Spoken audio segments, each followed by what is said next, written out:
Hi friends, welcome back to my channel Learning English with Vishwa. Today in this class, I am going to talk about someone's mistake. Yes friends, someone's mistake. So, ఇప్పటివరకు నేను ఎవరి mistake గురించి చెప్పలేదు. So, I was watching some of my videos on YouTube. Suddenly I came across one community post. It has just happened. I have come across that community post. So in that community post they said that మీరు రావడం నేను చూడలేదు అని చెప్పారు. దానికి వారికి కొన్ని options ఇచ్చారు వాళ్ళు. సో ఎవరైతే కమ్యూనిటీ పోస్ట్ అనేది చేశారో వాళ్ళు కొన్ని ఆప్షన్స్ ఇచ్చారు. సో రైట్ ఆన్సర్ ఏమని పెట్టారంటే వాళ్ళు మీరు రావడం నేను చూడలేదు. తెలుగు రాద్దాం.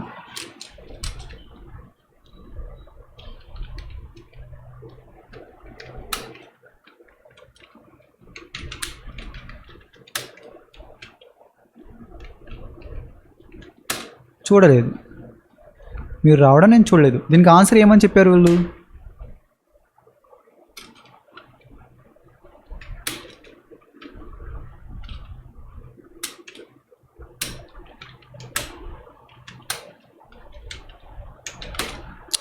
I did not see you coming. Is this right? ఇది రైట్ అవుతుందా? కొన్ని వేల మంది చూస్తున్నారు, కొన్ని వేల మంది లైక్లు కొడుతున్నారు, కొన్ని వందల మంది కామెంట్ చేస్తున్నారు. ఇదే తీసుకొని సెంటెన్స్, ఇదే ఫార్మేషన్ తీసుకొని కొన్ని సెంటెన్స్లు మేక్ చేసి కామెంట్లో పెడుతున్నారు. Is this right? రైట్ అవుతుందా ఇది? దానికి వాళ్ళు చెప్పిన ఫార్ములా ఏంటిది?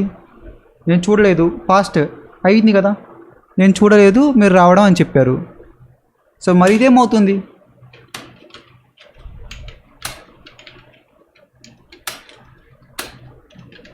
I did not see you ఏమవుతుంది? మిమ్మల్ని చూడలేదని అవుతుంది. అంతేనా మీరు చెప్పేది? మిమ్మల్ని చూడలేదు అంటే ఏం అవుతుంది? I did not see you, I didn't see you అంటే మిమ్మల్ని చూడలేదు నేను అని చెప్తారు. మీరు రావడం నేను చూడలేదు అంటే I didn't see you coming. Is this right? ఇలాగే నేను నేర్చుకునేది. సో స్టూడెంట్స్ నేర్చుకుంటారు, తప్పు తెలుసుకుంటారు, రైట్ చేసుకుంటారు, కరెక్ట్ చేసుకుని రైట్ సెంటెన్స్ అనేది యూజ్ చేస్తూ ఉంటారు వాళ్ళ డే టు డే లైఫ్లో. ఎవరైనా తప్పు చేస్తారు, టీచర్స్ ఆల్సో. బట్ టీచ్ చేసేటప్పుడు చేయొచ్చా? చేయకూడదు కదా. ఒక టీచర్ ఒక తప్పు చెప్తే ఆ మిస్టేక్ని ఒక స్టూడెంట్ కాదు, వేల మంది స్టూడెంట్స్ నేర్చుకుంటున్నారు. దాన్ని ఇంప్లిమెంట్ చేసి ఈ ఒక్క సెంటెన్స్తోనే వెళ్ళిపోవట్లా, వేరే సెంటెన్స్ దాని ప్రకారం యూజ్ చేస్తున్నారు. వాళ్ళు చెప్పిన స్ట్రక్చర్ ఏంటి చూద్దాం.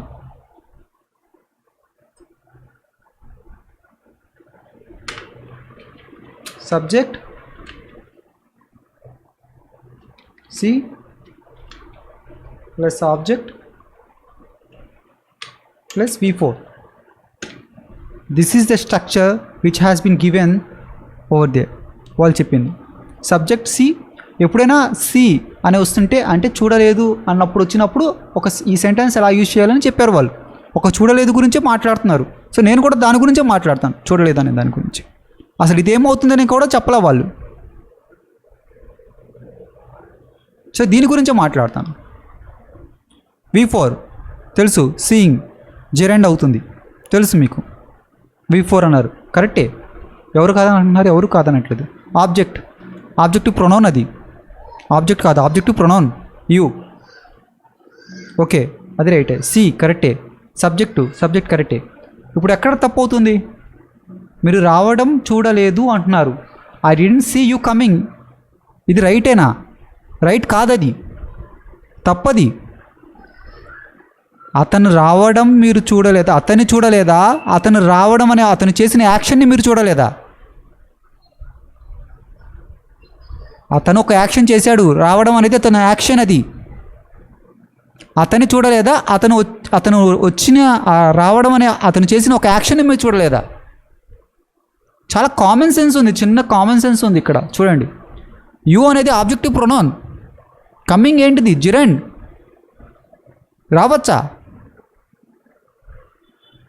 రాకూడదు. తప్పది. చూడండి,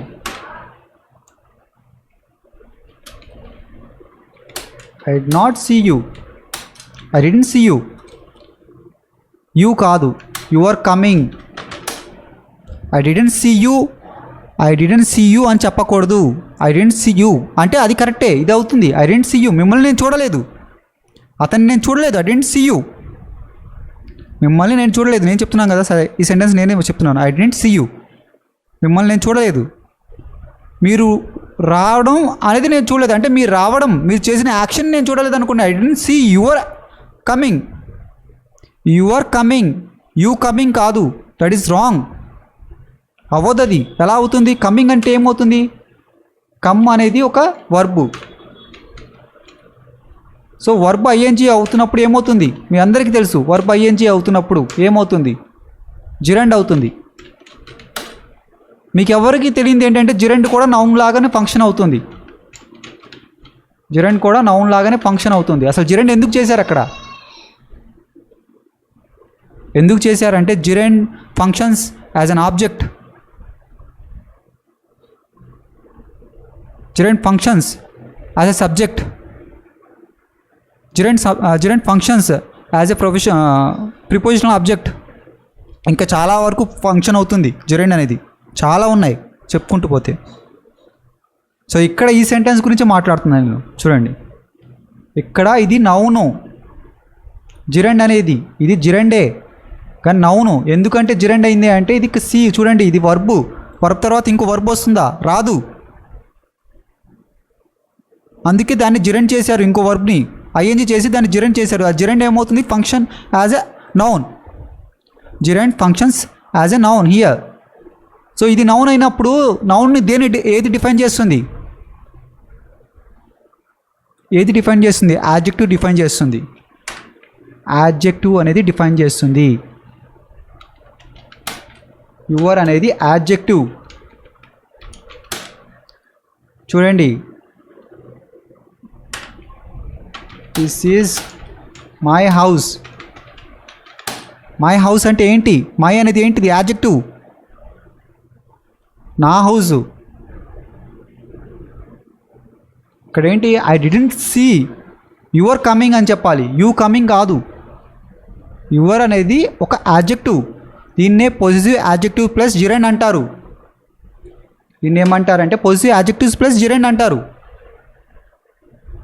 so I didn't see your coming అని చెప్పాలి, I didn't see you coming అని చెప్పకూడదు. మీరు అతన్ని చూడలేదా? అతను చేసిన యాక్షన్ని చూడలేదా?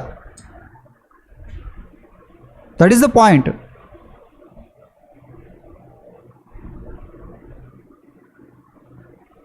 మీరు డ్రైవ్ చేస్తూ ఉండడం నేను చూశాను. సెకండ్ ఎగ్జాంపుల్, మీరు డ్రైవ్ చేస్తూ ఉండడం నేను చూశాను. ఏమవుతుంది? I saw you driving. Is this right?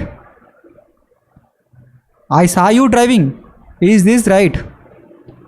నేను మిమ్మల్ని చూశానా, లేకపోతే మీరు చేసిన యాక్షన్ని చూశానా?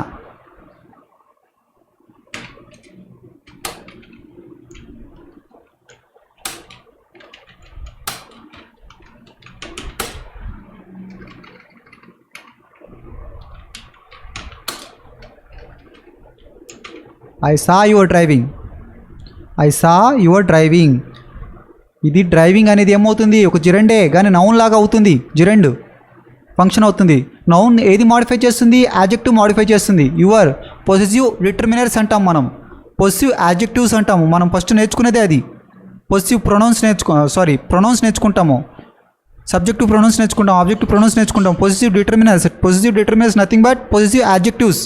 యాడ్జెక్టివ్ అంటే ఏంటిది? విశిష్టతని తెలుపుతుంది. ఇక్కడ ఓనర్షిప్ని చూపిస్తుంది. యువర్ డ్రైవింగ్ అంటే అతను చేసిన యాక్షన్, అతని యాక్షన్ని చూడలేదు, అది చూసాం మనం. ఐ సా యువర్ డ్రైవింగ్ అంటాము, ఐ సా యూ డ్రైవింగ్ అని చెప్పాము. లేదు మీరు అతన్ని చూసారంటే ఐ సా యూ అని చెప్తాము. So common sense. ఇక్కడ డ్రైవింగ్ అనేది ఒక నౌన్ అయినప్పుడు దాని ముందు ఇంకో నౌన్ ఎలా వస్తుంది? సబ్జెక్టివ్ ప్రొనౌన్ ఎలా వస్తుంది?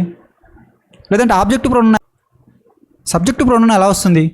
ఒక నౌన్ ఉన్నప్పుడు నౌన్ ముందు యాడ్జెక్టివ్ వస్తాయి కానీ మాడిఫై చేస్తాయి, కానీ నౌన్ ముందు ఇంకో సబ్జెక్టివ్ ప్రొనౌన్ ఎలా వస్తాయి, ఆబ్జెక్టివ్ ప్రొనౌన్స్ ఎలా వస్తాయి తెలియాలి కదా. ఇక్కడే తెలిసిపోతుంది రాంగ్ అని. ఓన్లీ సి అనే కాదు, అన్ని సెంటెన్స్ యూజ్ చేయొచ్చు. Positive adjectives plus gerund. Gerund చాలా ఉంటుంది. జిరెండ్ అంటే ఒకటి వర్బ్ ఐఎన్జీ ప్రిపోజిషన్ తర్వాత వచ్చేది జిరెండ్, అదొకటే జిరెండ్ కాదు. Gerund functions as object, as an object. Gerund functions as a subject. Gerund functions prepositional object. ఇంకా ఉంది జిరెండ్ ఫంక్షన్ అయింది. చాలా ఉన్నాయి, తెలియదు మీకు. అందులో ఒకటి పొజిటివ్ యాడ్జెక్టివ్స్ ప్లస్ జిరెండ్. ఆమె డాక్యుమెంట్ సైన్ చేస్తూ ఉండడం నేను చూశాను. ఆమె డాక్యుమెంట్ సైన్ చేస్తూ ఉండడం నేను చూశాను. ఆమెను చూశారనుకోండి, మీరేం చెప్తారు? I saw you, I saw her, I saw her. ఆమెను చూశారు. ఆమె సైన్ చేస్తూ ఉండడం డాక్యుమెంట్స్ మీద అంటే ఆమెను చూసారా? ఆమె చేస్తున్న యాక్షన్ చూసారా మీరు? ఐ సా ఏమవుతుంది? హర్ అవుతుందా? ఏమవుతుంది? హర్రే అవుతుంది.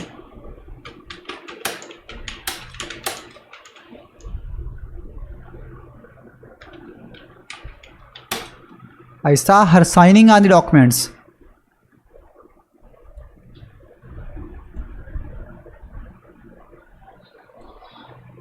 I saw her signing on the documents. Signing అంటే ఏంటి? ఒక జిరెండ్. జిరెండ్ ఫంక్షన్స్ యాజ్ ఎ నౌన్. దాన్ని ఏది మోడిఫై చేస్తుంది నౌన్ని? యాడ్జెక్టివ్స్.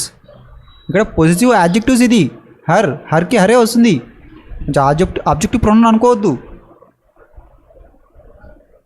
అర్థమవుతుందా ఫ్రెండ్స్? సో మీరు, నా పాయింట్ ఏంటంటే, ఒక తప్పు నేర్చుకొని దాని మీదే ఇంకో సెంటెన్స్ మొత్తం తప్పు అవుతుంది. సో నేర్చుకునేదేదో కరెక్ట్ నేర్చుకోండి, చెప్పేదేదో టీచ్ చేసేటప్పుడు కూడా కరెక్ట్ చెప్పండి, తెలుసుకొని చెప్పండి. తప్పు అవుతూ ఉంటుంది అందరికీ, టీచర్స్కి. Even teachers also make mistakes. తప్పు చేస్తారు, స్మోకింగ్లో అయినా ఇదైనా. కానీ టీచ్ చేసేటప్పుడు తప్పు చేయకూడదు కదా. ఈ తప్పు కొన్ని వేల మంది నేర్చుకుంటారు, దాన్నే ఫాలో అవుతారు. చూడండి, మీకు అర్థమైంది అనుకుంటున్నాను. చూడండి, పొజిటివ్ యాడ్జెక్టివ్స్ ప్లస్ జిరెండ్, ఇది ఎప్పుడు వచ్చినా ఇలా యూజ్ చేయకూడదు. ఎందుకంటే కామన్ సెన్స్ ఇక్కడ మనకు చూపిస్తుంది. నౌన్ వచ్చినప్పుడు యాడ్జెక్టివ్ వస్తుంది, మళ్ళీ నౌన్ ఎలా వస్తుంది? ఓకేనా ఫ్రెండ్స్? మీకు అర్థమైంది అనుకుంటున్నాను. నేను చూశాను కాబట్టి నాకు I have just come across that community post. అది నేను చూశాను కాబట్టి, అది తప్పని నాకు తెలుసు కాబట్టి నేను ఈ వీడియో చేశాను. I hope you must have understood this video. If you are new to here, please subscribe my YouTube channel so that it can be helpful to us to make these kind of videos, to make you understand real English grammar. Thank you so much.